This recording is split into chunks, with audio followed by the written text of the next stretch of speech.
Hi, I'm Cheryl Ann from Cherry Lane's Cupcakes, and today I'm going to show you how to make these peanut butter and Nutella stuffed choc-chip cookies. If you haven't watched my previous video on how you prepare the dough for these cookies, please click the link on the top right hand corner and come back here when you're done.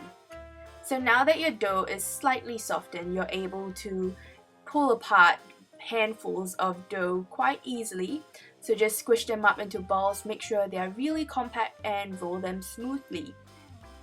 Each cookie ball should be around the size of a golf ball, and once you're done with all of that, just wrap it back up in your plastic wrap and stick it back in the fridge for it to firm up once again.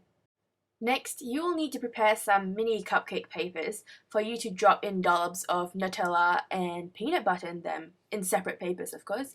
So as you can see here, Nutella has kind of a really thick consistency, so you don't really have to worry much about it being messy and dripping all over the place. Just grab a generous amount and drop it right into your paper. And just a random question, I was talking to my sister the other day and discussing whether we've grown up saying Nutella wrongly. Because I've heard some people call it Nutella, but I've always called it Nutella. So leave a comment below to let me know if I've been saying it wrong all my life. But either way, it doesn't really matter. It tastes delicious. Just eat it. And depending on how many peanut butter and Nutella stuffed choc-chip cookies you plan on making, if you follow the original recipe for the dough, I would recommend making around 20 to 25 Nutella cups and 20 to 25 peanut butter cups. And here I'm just showing you how I put my peanut butter into these little cupcake liners. As you can see, peanut butter is much thicker in consistency and does not really drip into the cups. So you will need to use 2 teaspoons to make these. And here I'm just using smooth peanut butter, but you can use crunchy if that's what you prefer. So now once you're done with all of that, you just wrap it up again with plastic wrap and stick it in the fridge for around half an hour. Next, on a buttered or greased shallow cupcake tray, take one ball of your cookie dough and squish it down to try to make a nice flat circle. As you can see here, my cookie dough is kind of hard because it was fresh out of the fridge, but slowly you will realize that it gets easier to work with. So once you get it to a nice flat circle that's around the size of your pan holes, you just stick it in and use your fingers to gently press it down towards the sides and all the way up into the corners. Be patient with this step, and it will be so much easier for you to do this if you have short nails, because that way your nails wouldn't stab and pierce into the cookie dough. You want to make sure that there are no cracks in the base or the sides at all when you're doing this step, because you don't want the Nutella and the peanut butter to ooze out prematurely when you don't want it to. Now if your peanut butter and Nutella cups haven't chilled completely, just cover this up in some plastic wrap and stick it in the fridge while that chills.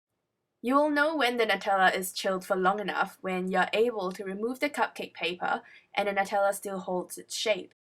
Now only move on to the next step after your dough-lined cupcake pans have been sitting on your counter for a little while for it to soften.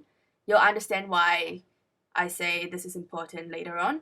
So once that's done, put in your chilled peanut butter and your chilled Nutella on top of that, press it down, and then grab a ball of the cookie dough that you've already separated out, split it into half, roll it into a ball again, flatten it out and put it on top, pressing it firmly onto the sides of your dough that's already in the pan.